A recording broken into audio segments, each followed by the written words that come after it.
digamos, para cambiar, para modificar. Lo mismo dijo Guado de Pedro, el ministro del Interior, que si Aníbal Fernández, que es el jefe de la Policía Federal, o digamos, el que está a cargo de la seguridad del país, dice que estuvo bien la custodia, entonces está bien la custodia. Estuvo bien la custodia, digo, funcionó bien, sin embargo no funcionó bien.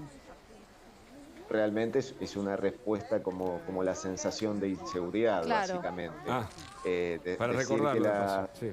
decir que la custodia funcionó bien cuando ocurrió un episodio que puso en riesgo la vida de una persona, al menos permítanos tener las dudas de que algo no salió como se esperaba. En ese punto creo que no resiste el mayor análisis. Lo que hay que determinar es si existen responsabilidades dentro de lo que ocurrió. Puede haber ocurrido que son dos cosas diferentes, que la custodia no pudo impedir lo que aconteció, pero que no hubo cuestiones de fondo que ameriten un estado de sospecha, o por el contrario, no se puede descartar una hipótesis en el sentido contrario. Paula, Todo merece ser investigado. Sí. ¿quieres hacer alguna pregunta? Sí, le quería preguntar, doctor, volviendo sobre el grupo de los copitos y este tape que veíamos de un canal colega, ¿cuántos elementos hay para detener a estas personas teniendo en cuenta que estaban al lado de Brenda Uliarte cuando ella decía justamente que no había estado con Sabac Montiel, que no lo había visto, que no sabía que tenía un arma y después finalmente se sabe que ella estuvo en la escena y que aparecieron también fotos de ella con el arma que se supone que es la misma que había utilizado Sabac Montiel al momento de atentar contra la vicepresidenta? ¿Esto es un elemento que se tiene en cuenta para proceder a la detención de estas personas y de este grupo que está siendo investigado? Básicamente lo que considero que va a ser muy ilustrativo y por estas horas se está trabajando es lo que hace incluso a las comunicaciones previas y posteriores al hecho, los impactos de las antenas de telefonía celular, porque eso de inmediato da cuenta de la ubicación en tiempo y espacio real y si eso es conteste con el perímetro donde ocurrió el hecho vandálico y delictivo.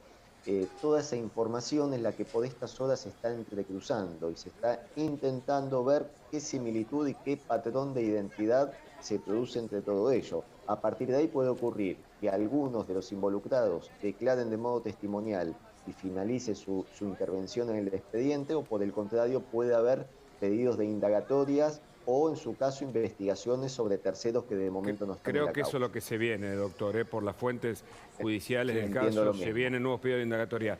Pero yo quiero reparar sobre los testigos, sobre los custodios, perdón, no sobre los testigos, en este caso por ahora es la banda, el resto de la banda de los copitos y los otros. Y es además porque no custodiaron el celular, es decir, la Policía Federal o un sector o estos agentes de la Policía Federal que deben custodiar a la vicepresidenta no pudieron custodiar a ella y de repente se sospecha sobre su accionar alrededor del borramiento o del borrado del celular. ¿Qué hay para decir? A mí ese hecho en lo particular me parece determinante. Es donde más énfasis debe poner la investigación para saber qué es lo que ocurrió. Porque donde está la falencia más gravitante es en lo que se denomina la cadena de custodia. La cadena de custodia implica que desde el momento que el objeto es levantado de la escena y puesto a resguardo, en las mismas condiciones tiene que llegar a la sede judicial para que sea peritado. Bueno, yo lo Si en escuché también a Aníbal Fernández decir que había llegado en perfectas condiciones, digamos, el teléfono al juzgado y que debe ser problema del juzgado. Que la federal no intervino, Que dijo. la federal no intervino, que el sobre estaba cerrado, tiene Sobre una forma... Faraday. Sí, Exacto, pero hay sobre un hecho respecto al tema del celular, que falló tanto todo Sí. el procedimiento inmediato al intento de atentado, que a Sabac Montiel Sí. lo detienen, no lo esposan, primero lo detienen militantes, después se lo dan a la policía y estuvo 3 horas sin estar esposado, incluso en el patrullero. O sea, Sabac Montiel, si no le quitaron el celular y no lo esposaron inmediatamente, él pudo haber reseteado el celular y haber llegado al lugar de detención y ahí le quitaron las pertenencias. Pero en el mientras tanto, pudo haber él reseteado el celular, lo pudo haber Pero puesto en además punto cero, ¿no? es inevitable preguntarnos por otras escenas, por supuesto distintas, pero pasó lo mismo con los equipos secuestrados en la casa de Nisman. Claro, Después de sí. la manada de Búfalo, Sí. vos consultabas con los peritos y dicen, ahí hay que cerrar todo y empezar a periciar todos los dispositivos. ¿Qué hicieron? No cerraron nada, se llevaron todos los dispositivos y bueno, las pruebas no se obtuvieron. Quería sumarte, ¿no? Con una pregunta, Julieta. Julieta. Sí, se habla mucho del perfil psicológico, ¿no? de Sabac Montiel y de la posibilidad de que la defensa en algún momento haga uso, ¿no? de por ahí pedir la inimputabilidad. ¿Cómo sería, o sea, cómo ve usted esos tiempos? ¿Cuándo se podría plantear eso y si tiene lugar, no? El pedido de inimputabilidad, desde luego, resulta inmediato si existen los elementos para la procedencia de ese Estado. Entiendo que resulta más que difícil, máxime cuando ya se expidió un primer cuerpo de profesionales, concluyendo que comprendía acabadamente la criminalidad de sus actos. Luego se puede realizar una experticia más profunda o más pormenorizada, pero de momento no se estarían dando las condiciones para determinar un estado de inimputabilidad, en absoluto. Mariana. ¿Qué le parece, doctor, si Sí. escuchamos lo que dijo el ministro de Seguridad de la provincia de Buenos Aires, Sergio Berni? Lo escuchamos. Adelante. El carácter de este personaje indica que no es un sicario, estamos claros, no estamos ante un sicario extranjero narcotraficante que no le tiembla el pulso a la hora de matar. Yo creo que cometió algunos errores emocionales porque se precipitó la escena donde iba a llevar adelante sus planes y no atinó a cargar el arma. En el estado de estrés, en el estado de la situación, en la confusión, no llegó a cargar el arma. ¿Su opinión, doctor, sobre lo que dijo Berni? La primera impresión, básicamente lo que había dicho minutos antes, en eso coincido. Yo creo, por lo que tenemos, lo que hemos visto, que no se trata de un sicario profesional, no se trata de una estructura organizada con financiamiento, eso estaría descartado. Donde sí presto especial atención tiene que ver en la manipulación del arma, porque como bien dije, eso puede modificar sustancialmente el pedido de pena en definitiva. No quiero introducirme en tecnicismos, pero acá estamos hablando naturalmente de un delito tentado, un delito en grado de tentativa. La tentativa opera cuando el autor desea cometer un hecho y no lo consuma por causas ajenas a su voluntad. Claro. ¿Y esto En este sería caso, ajeno a porque su voluntad o podría considerarse que en realidad él mismo no puso el arma en condiciones y no tenía intención de matar? Ahí se presenta el debate, es muy buena la pregunta. Que no consumó el hecho por causas ajenas a su voluntad, en parte tiene que ver porque acto seguido lo reducen. Pero ¿qué sucede con el arma? Yo pongo especial énfasis en esa circunstancia. ¿Por qué? Porque se puede tratar, Hugo, de lo que se denomina una tentativa inidónea de un delito imposible. Traduce, por favor, doctor. Eso. Claro, justamente. ¿Qué quiero decir con eso? Porque las pericias que se han realizado hasta el momento determinan, como todos sabemos, que no había munición en la recámara.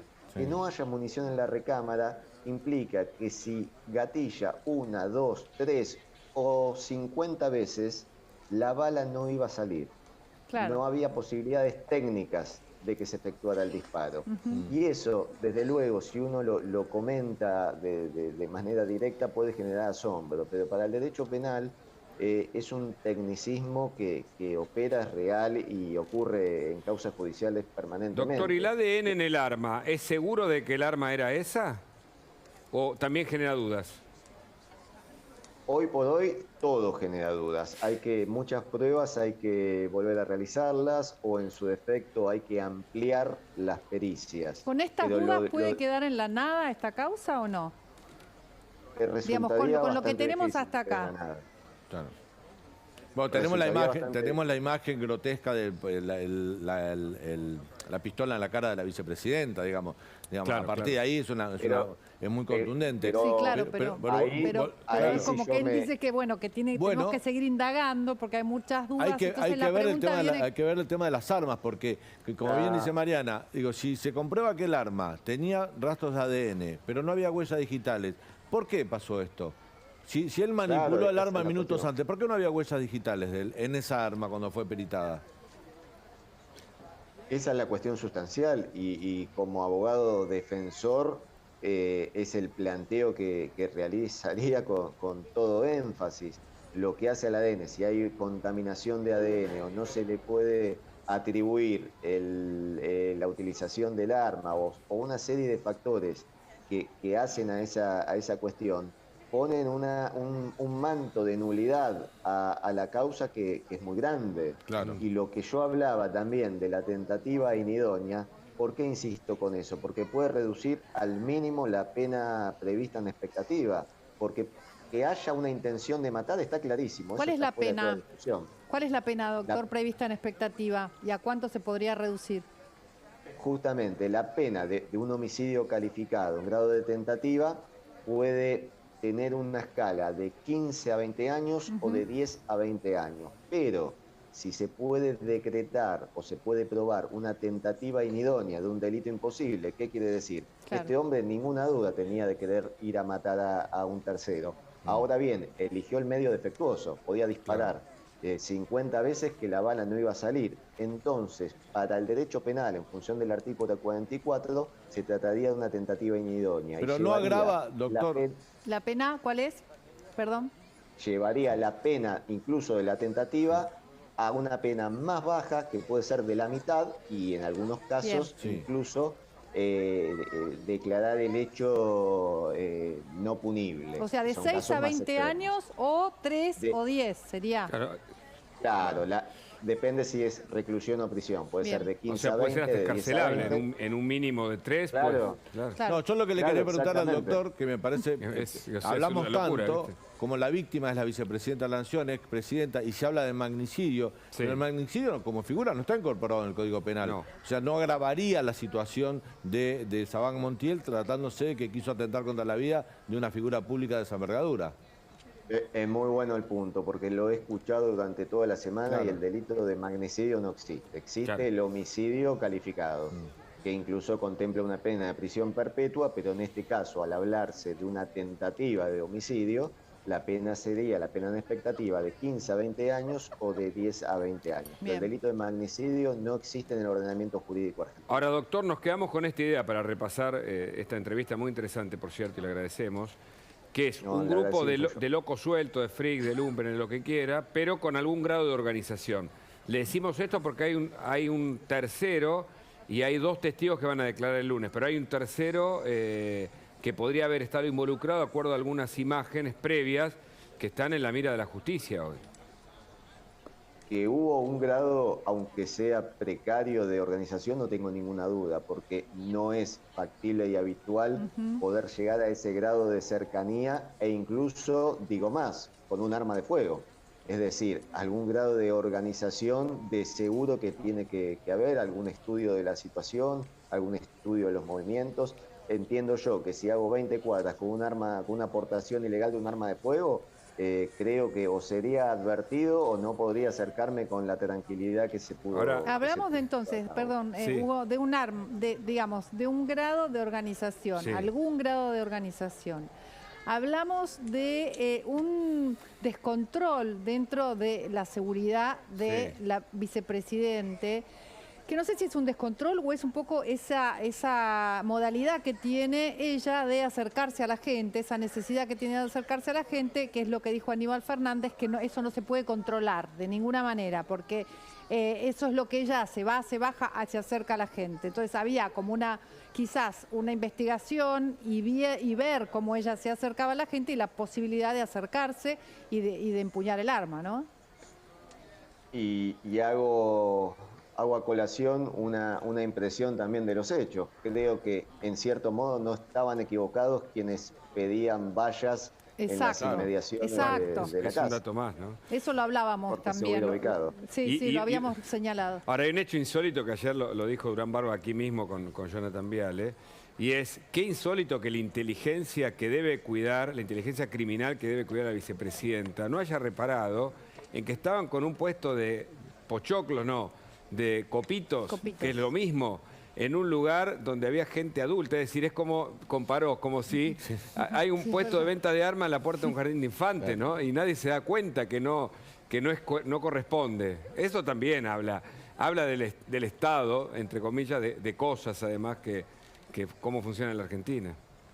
Por supuesto, es una sumatoria de cosas. O sea, me imagino al tipo con el también, tapándose, o sea, con el copito, ¿viste? Y mirando así. Varios días, ¿no? Varios días, ¿no? Habla también de un juez. Perdón juez por la Gallardo, sonrisa, inevitable a esta altura. sí. Es que es de una Habla imaginación. también de un juez, el juez Gallardo, que dice que, bueno, que se retire la policía de la ciudad, ¿no? Claro. Que hubiera sido mucho mejor que quizás dialogaran policía de la Exacto. ciudad, policía nacional, policía federal y que se pusieran de acuerdo para que haya todavía más Es seguridad. que con un vallado y un cordón de policías Claro. como había, que fue lo que desató el conflicto, le hubiese costado mucho más a Sabac Montiel acercarse a Cristina, ¿no? Pero usted quería escuchar a Aníbal Fernández y como Sí, lo pidió, lo lo queremos tiene. escuchar, Lo claro, queremos sí. escuchar al ministro de Seguridad y Justicia. Mirá. A ver.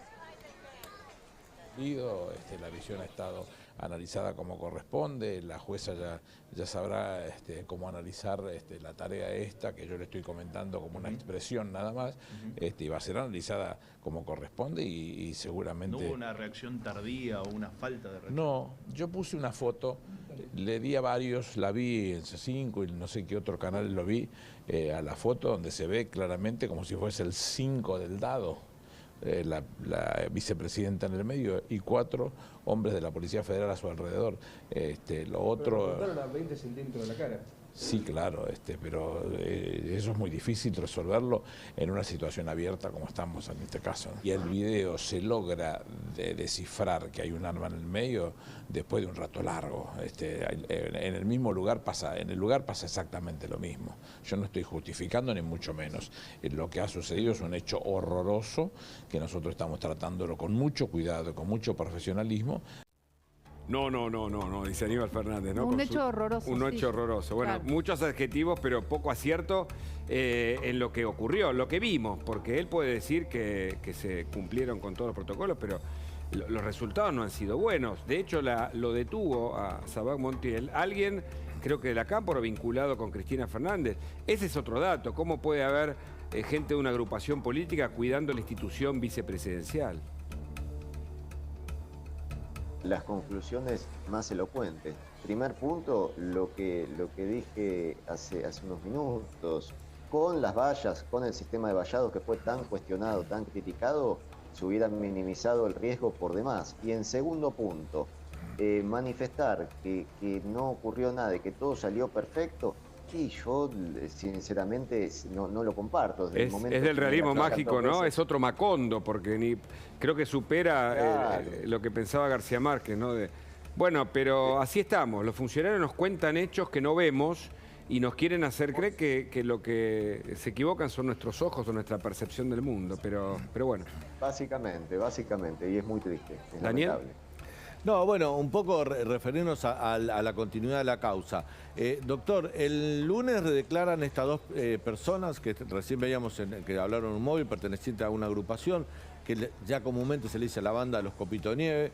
Puede ser una fachada, lo de los Copitos de Nieve, puede ser que no, pero declaran como testigos. Si declaran como testigos y dicen algo comprometedor para el grupo, ¿pueden quedar imputados en la causa inmediatamente? ¿Pueden quedar detenidos? ¿Qué puede pasar respecto a ellos dos? Porque en definitiva la jueza está a punto de dictar el procesamiento de Sabac Montiel y de Brenda Uliarte. Hay que ver qué pasa con los que van a declarar el lunes. Claro. Desde luego. Aquí hay que hacer una salvedad muy clara. Al momento de prestar declaración testimonial, las personas que asistan declaran bajo juramento de decir verdad y sobre ellas no recae un estado de sospecha, al menos en principio.